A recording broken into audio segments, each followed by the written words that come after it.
So I want to show you a t-shirt. Whenever I travel anywhere in the world, it's sort of a habit for me to pick up a t-shirt representative of wherever I've been traveling. And so I got this t-shirt in Italy. It's a depiction of Andy Warhol is the artist, and it's his artistic depiction of Mount Vesuvius erupting. If you're listening on the internet, go to my blog, raspberryman.wordpress.com, and there is a photo of this t-shirt that I got. There really isn't anywhere you can go in and around Naples, Italy, without being in eyeshot of Mount Vesuvius.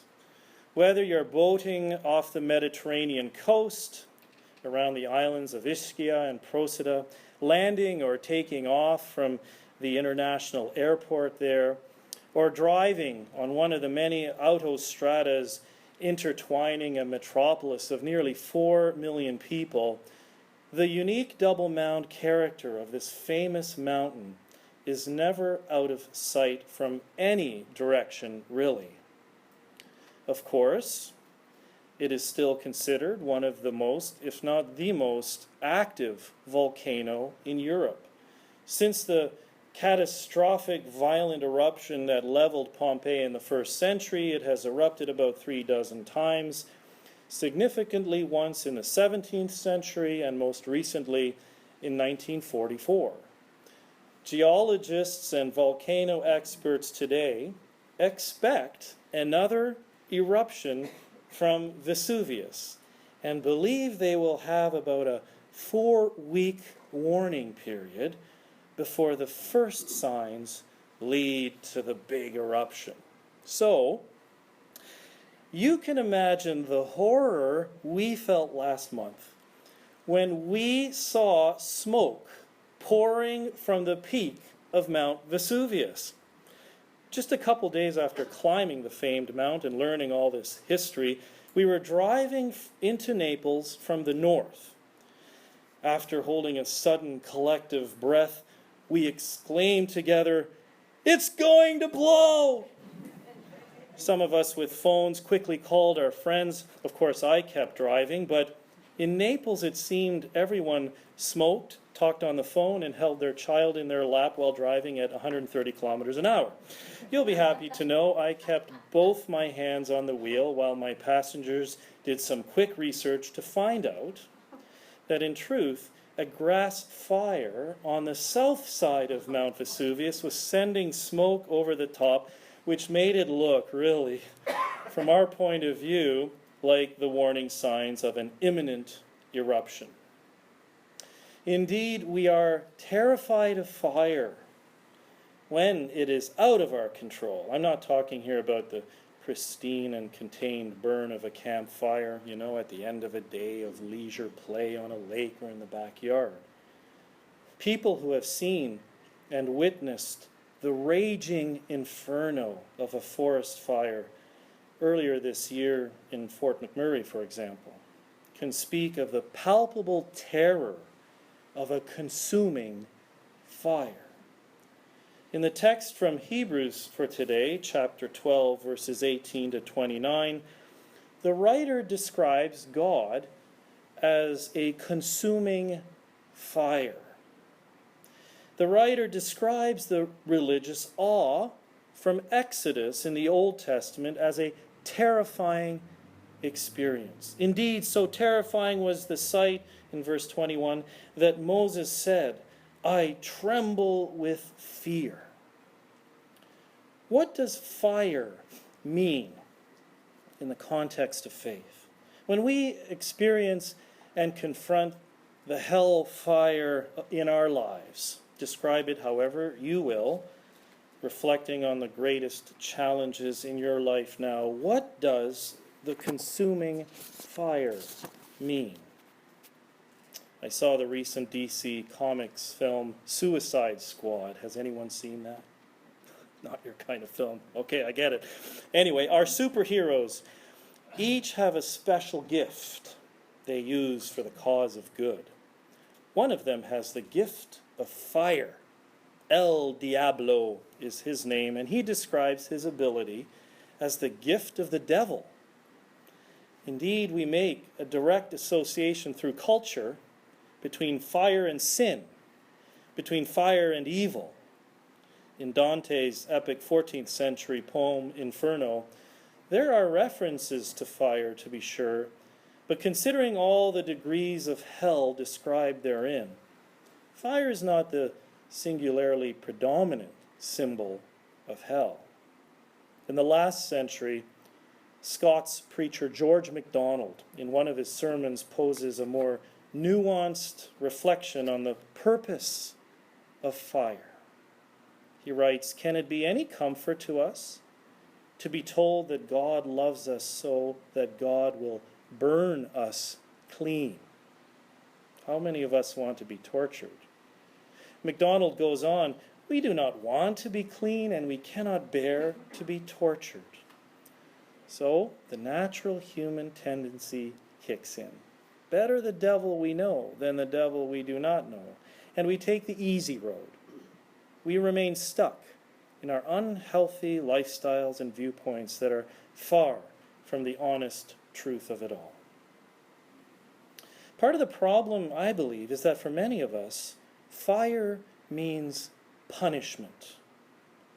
Either we want it to mean punishment, or we imagine other people do. So we avoid the all-consuming fire of God's presence in our lives. We don't believe we can stand it. In the words of another famous movie line delivered in A Few Good Men, you might have seen that one by Jack Nicholson, remember? We can't handle the truth. Can't handle the truth. And so in our hearts, at least, we run away. We run away from God. But the Bible, in Hebrews, Revelation, Exodus, and the Gospels at least, the Bible shows that fire is not God's punishment. Fire is not meant to be torture. Fire is purification. Purification, not punishment. Fire is used to refine metals. The smelter melts and pours off the gold or silver, then skims off the dross until she can see her own face reflected in the molten metal. Not a bad metaphor for God's judgment. The question is, what gets purified? And the answer has to go further than merely sin. Because sin is so embedded in our lives and will always be, as long as we walk this earth. We have to go deeper. The purification of God goes to that place deep in our hearts that causes us to sin, that generates those unhealthy behaviors and thoughts. Our false selves. All the excuses, the lies, the fictions, all the rationalizations, self-justifications, all the official versions and self-diagnoses we attempt to sell to others, all the self-adaptations and defensiveness to escape criticism, all the motivations that are fueled more by selfish ambition and fear, if we're honest, than an honest concern for the other. All these will be consumed in the fire of God's love. Ironically, what I often call religiosity is also a target for God's fire. Again, when we are honest about our true motivations for coming to church, for example, is it to look good, to make a good impression, to uphold a reputation, to merely reflect the group's ideals, taking on manners of speech, dress, belief, common sense, even political opinions that make us fit and feel good about ourselves? The mournful fragmentation of the Christian church into a plethora of denominations today is an unfortunate testimony to this truth, I believe. Yet God's fiery love will clean us from that sort of religiousness as well. And when all that happens, this is the joyous promise. When God's presence breaks into our awareness, when we feel ourselves being utterly known, embraced, and accepted as we are, the embraced and accepted self is not the false self that reflects only our perfected self-image. Here's a little test I heard someone explain. Whenever you feel offended, it's usually the false self, the ego, needing to defend. The true self can never be offended. This accepted, embraced, utterly known by God's self, this is the real self that God created. In that moment, the false self becomes ashes. In the end, I believe that the harshest judgment of God's consuming fire, read mercy, love, and grace, is friendlier than our own most lavish self-praise. But here's the rub. Do we want to go there like George MacDonald was preaching about? Do we want to go there? Do we want to change? Or are we afraid of what we'll find when we take off the masks of our false selves? Perhaps we can't do this. Perhaps we're too weak to confront the consuming fire on our own willpower. Perhaps our fear is too great, and we are trapped in cycles of self-delusion and distraction. Like the point of view in our sighting of smoke on Mount Vesuvius. It looked like an imminent eruption, but in truth it wasn't. Better the devil you know than the devil you don't know. In that case, it was better the devil you knew. We choose how we want to look at things. So what is our response?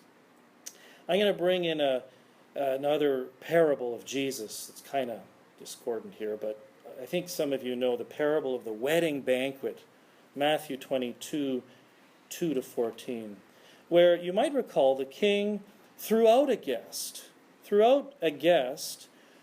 who wore no wedding robe, even though the guest had clearly not anticipated attending a wedding when leaving home that day. So he kind of wondered, well, what's the host's problem there? He didn't know. However, here's a little known fact. It was up to the host in that time, in that culture, it was up to the host to supply suitable robes to invited guests. The truth of the matter was that this invited guest, this man, refused the offer, likely insisting that, no, he was okay as he was. He refused the offer of the robe. Invited, yes. Fit to be present, not yet. The invitation goes out to all of us.